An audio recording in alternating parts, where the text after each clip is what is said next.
Hello family, welcome back to my channel Sujata Sonai. তোমরা সকলে কেমন আছো? আই হোপ সুস্থ আছো, ভালো আছো। চলে এলাম নতুন আরেকটা ব্লগ নিয়ে।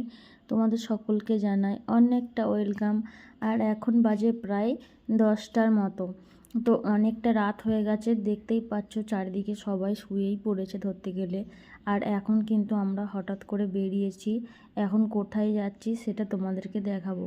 তো দেখতেই পাচ্ছ এখানটায় এসে কীরকম পরিমাণে জ্যাম রাস্তায়, আমরা আর যেতে পারছি না। আর চারিপাশটা দেখো প্রচণ্ড জ্যাম, ওই জন্য আমরা একটুখানি ওয়েট করছিলাম। রাত 10টা বাজে প্রায়, সবই বন্ধর দিকে, তবুও এসেছি। নিজেদের কিছুটা ভুল হয়ে গেছে ওই কারণটাই আবার। তো এখন এসেছি তোমাদের দাদাভাই আর আমি। আমাদের ঘরে চালটা অল্প আছে, ফুরিয়ে গেছে, সেটা আমি ওকে দিনের বেলা বলতে ভুলে গেছিলাম। তো এসেছি যখন একটা কিছু খেয়ে যাব না, এরম তো হয় না, তাই না?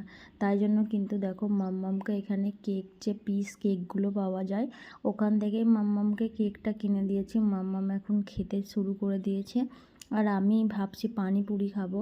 তো তোমাদের দাদাভাই আর আমি পানিপুরি খেয়েছিলাম।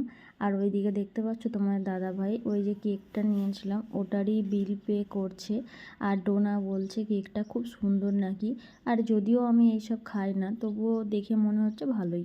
তারপর দেখতে পাচ্ছ কত বড় একটা গ্রসারির দোকান, ওখানটায় কিন্তু চলে এসেছি। আর এই দোকান থেকে বেশিরভাগ টাইমটা মুদিখানা নেওয়া হয়, মানে সব কিছু শপিং মলের মতো খোলামেলা থাকে, দেখে নিতে সুবিধা হয়। আর এখানে এসে একটাই অসুবিধা, সেটা হচ্ছে বাড়ির মতো কিন্তু চালটা আমরা পাই না। ওই কারণে একটা চাল পাই কোনো রকমে খাওয়া হয়, মানে তো সকালের ভাত রাতে থাকে না, কেমন একটা আঠালো টাইপের হয়ে যায়। আর যে চালটা পাই মানে এইখানটাতেই পাই, অন্য জায়গায় পাই না। ওই কারণটাই কিন্তু এখন 10টা, ওরা প্রায় দোকান বন্ধ করতে যাচ্ছিলো, আমরা গিয়ে ঢুকেছি। তো যাই হোক, দিয়েছে আমাদেরকে দোকান থেকে, দোকানটা করে নিয়েছি। কি নিয়েছি তোমাদের বাড়িতে গিয়েই না হয় শেয়ার করে দেব। এখন আমাদের ইচ্ছে হয়েছে আমরা একটু চা খাবো। সত্যি কথা বলতে অনেক দিন পর এই ইচ্ছাটা হলো। তার এই দোকানটা কিন্তু হেভি সুন্দর চা বানায়। আর এই রেস্টুরেন্টটা দেখো কতটা সুন্দর লাগছে, যেতে যেতে দেখছিলাম, তাই তোমাদেরকেও একটু শেয়ার করে দিলাম। তোমাদের কেমন লাগলো অবশ্যই জানাবে। আরও তোমাদের কিছু কিছু সুন্দর মুহূর্ত শেয়ার করব। সেটা হচ্ছে এই একটা দেখো রেস্টুরেন্ট, এতটা সুন্দর ভিতরটা, আমি তোমাদের বোঝাতে পারবো না, যদি যেতে পারতাম দেখাতাম। আর এইদিকে এই নার্সারিটা তো কি সুন্দর গাছ, সব রকম ভালো লাগছিল দেখতে।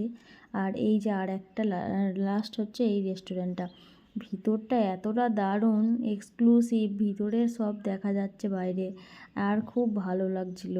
আর এই দিকে দেখো আর একটা, তো এই রেস্টুরেন্টগুলো দেখছিলাম। আর এখানে ফুলের টপ টপ সবই রয়েছে, খুবই। এখন ঘরে ভীষণ ঠান্ডা ছিল, মারাত্মক লেভেলের। ডোনা দেখো এটা উলি কোটের পরেছে, একটা উলি কোটের এই সোয়েটারটা পরেছে, তাও মনে তোমার কেমন শীত করেছে খুব। আর এই যে একজন মহারাজ, এ পরেছে একটা হুডি, তাও এর শীত করেনি। আর আমি তো দেখো এইভাবে গেছি, আমার এতটা ঠান্ডা লেগেছে কি বলবো, ভীষণ ঠান্ডা করেছে। তা কেন গেছিলাম তোমাদেরকে দেখাচ্ছি, চলো। তো এই যে দেখো এই প্যাকেটের মধ্যে নিয়েছি পুরো 250 শুকনো লঙ্কা। এই যে দেখো শুকনো লঙ্কা, কি সুন্দর কালার, একদম পরিষ্কার। 250 লঙ্কা নিয়েছি। আর এখানটায় নিয়েছি দেখো রেড লেবেলের চা, দারুণ টেস্ট এটা, রেড লেবেল, আমি বাড়িতেও খেতাম। আর এই যে চাল, এই যে সেই চাল, আমার কি বলবো, এই যে চাল, এই চাল দেখতে পাচ্ছ।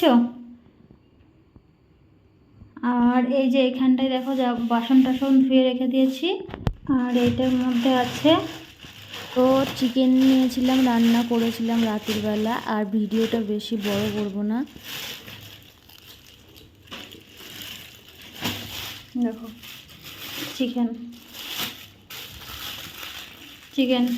তো ভিডিওটা এখানেই শেষ করছি। ভিডিওটা কেমন লাগলো অবশ্যই লাইক কমেন্ট শেয়ার করে দিও। আর যারা নতুন আছো সাবস্ক্রাইব করে দিও। টাটা।